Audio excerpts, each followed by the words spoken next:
Alright guys, welcome to RC Mojo. This week we've got something a little special. We've got a Tamiya Porsche 934 45th anniversary commemorative model. It came out a couple of years ago and a few people built them, quite a few people packed them away as an investment. And this one belongs to a friend who's asked me to put it together. How could I say no? Although I'm only building the chassis, my friend's going to do the body. Anyway, let's see what this kit's all about. But first we're going to take a quick spin around the box. Since this is a fancy Tamiya, we can't just rip into it and get going. There's the whole presentation to take in. On the top side we have the side view of the model with some blurb about the full-size Valent car. On the other side we have the same picture as the one on the top, and I can imagine it would stand out stacked on a shelf. Very nice. And on the bottom side we have the info about the TA02SW chassis, an older four-wheel drive on-road chassis with I think a fiberglass plate making up the core. The SW means it's short and wide. As usual, to complete we need some servos, ESC, radio and all that kind of stuff.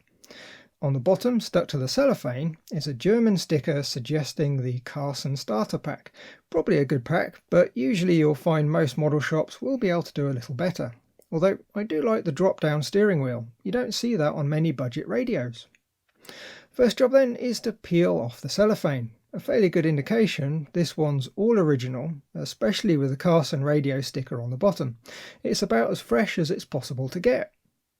Next, we'll lift the lid and see what's inside. And we've got the full blister pack Tamiya experience. Something I really wish Tamiya would do more often. There's just something nice about opening the box and seeing it all neatly laid out, rather than just getting a box of bits. First out is this rather nice certificate printed on some nice sturdy paper. Something to keep with the model for sure. Okay, it's just a bit of paper, but in 20 years a lot of them will have gone missing or been thrown away. I can imagine it's going to be one of those hard to find things in the future. First out we have the box that sits in the middle. It's nicely decorated and contains all the metal parts, but we'll open that up in a minute and see what's what. In each of the lower corners we have a blister pack. Except it's not really a blister pack like the old kits. Rather, it's just a base with the parts and a plastic lid, so it's going to be a lot easier to get into than the old blister packs, which were always a bit of a pain, even if they did look a little nicer. The other pack has the upper chassis plate, shock towers and what looks like a motor mount or adapter of some sort. Under the boxes are a couple of parts bags, but I think we'll clear the bench and move the camera before looking through all the bits. Right, so we have the two blister packs that aren't really blister packs that we just looked at. And next are the wheels in a rather nice looking box. To get in, we just cut the tape on the inside, slide out the inner cardboard, then the wheels lift out and we can separate them. They're Porsche Tamiya wheels, so plastic with a chrome plating. The tyre beads are uncoated so the glue can stick properly, and the inner wheel is gold. In terms of looks, they're pretty much perfect, although it would be fun to have a two-part aluminium wheel. These are the basic Tamiya tyre foams, which will do the job. I think it's going to be a shelf queen with maybe a couple of indoor runs, so we're not too worried about performance. It would be nice to have some moulded foams though.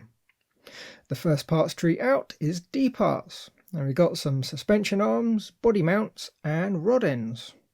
This one's a J parts with the battery end stops, lots of miscellaneous chassis bits, including the super wide part that spans the whole chassis and has the switch mount. Here we have the A and C parts. We've got the diff gear covers on one of them and the servo saver and hub parts on the other. These two are B and E parts, where there's more gearbox and cover bits on one and the front skid on the other, and interestingly the large part on the E tree is unused. This is the rather nice GRP chassis plate. As always with Tamiya, it's really lovely quality, no fluffy bits, just really nicely made. Also, it's extremely stiff, so it's going to make a great base for the chassis. Tyres next, and we've got two widths of slicks. They feel like a pretty solid compound, so probably not ideal for doing anything at speed, especially racing.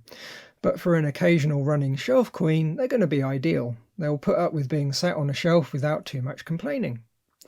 This chunky bag has the F parts with the wider suspension arms, the gears and the damper parts. And this one has a huge spoiler and mounting bits, and all the chrome light buckets that are ready to accept LEDs. Now, I'm not sure what we're going to do with lighting just yet, but I think it would be good to have some headlights and tail lights, maybe on a separate battery, so we can run it as a display on a couple of AA's. Next, we have the small box of bits, and first out are the steering uprights, a common Tamiya part used in quite a few kits. Here we have a bag with some tape, body clips and small screws. Most likely I think that's everything you need to assemble the body. Next there's a motor, which of course is the usual Tamiya silver can. Not a brilliant motor, but it's good enough to get started. And for a shelf queen of course it's perfectly good. Although a nicer open end bell motor might look a bit nicer, especially in black. In this kit we have 4 metal parts bags A to D. There's a nice selection of bits in them. We've got some ceramic grease, anti-wear grease, thread lock, damper oil, loads of screws, and basically everything needed for a good time. Next up is the body, vac formed polycarbonate as usual. It's got loads of detail as you'd expect from Tamiya, really nice quality. To go with the body, there's a decal sheet with all the lights, sponsors and trim. Most of it will be nice and straightforward, except for the headlight trims. Those will be going on compound curves, so it's going to be really easy to get a wrinkle. They are of course great quality as always though, no misaligned colours, really nice. On the other side we find the masking sheet with windows and the lights. Really handy and a huge time saver. Which just leaves the manual, which being Tamiya is about as clear as a manual can possibly get. Everything is really well set out in short steps.